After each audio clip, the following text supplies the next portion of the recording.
ये का है लड़की गटवा के सामने बैठ के का करती है?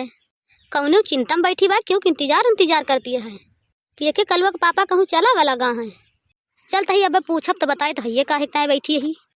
का है ललका बहनी, कोनो दुख उख पड़ गा है का? गलवा फथवा धई के सोचे बैठी है का?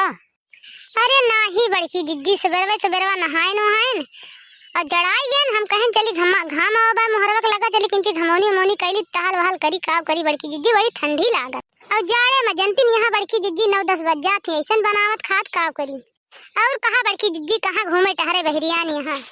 अरे ललका ना यहू जवानी तहार माझा ढील है, जड़ाई तो हम सब जड़ाई तू जड़ात हूँ वही नवा खून लई के मटकाना को दिया खका को हाथी हमारे सबके जाड़ा ही नहीं लगता है।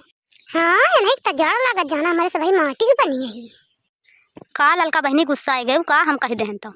अरे नाही बड़की दीदी काहे गुस्सा है, जब जेठ बड़ी है एक बात बोलिन देबुत का कह दिया भाई हम सब ही। हाँ तो बड़की दीदी बतावा कहाँ घूमे टहरे बहरियान यहाँ? का करी ललका बहनी, ढेर दिन हो गया रहा भेंट मुलाकात भाई ना रही। हम कहें चली आज अपने ललका बहनी हमसे मिल उलिए टहले बहुते छुट्टी पाएन तो ऐसे घूमत बहरिया पर तो देखे तो का दरवाजा लगा बैठी रहो तो हम कहें देखी तो ललकी का है बैठी बा गलवा फतवा धरे। और तोहरे कलवा पापा हरे भले हैं कहाँ है ना देखा तो खात बाटी। अरे बड़की दीदी जनती नहीं है शायद तो बड़ी टहल लागी है हमारे घरे अपन टहले गए हम अपन बैठी है बनाए खाए के।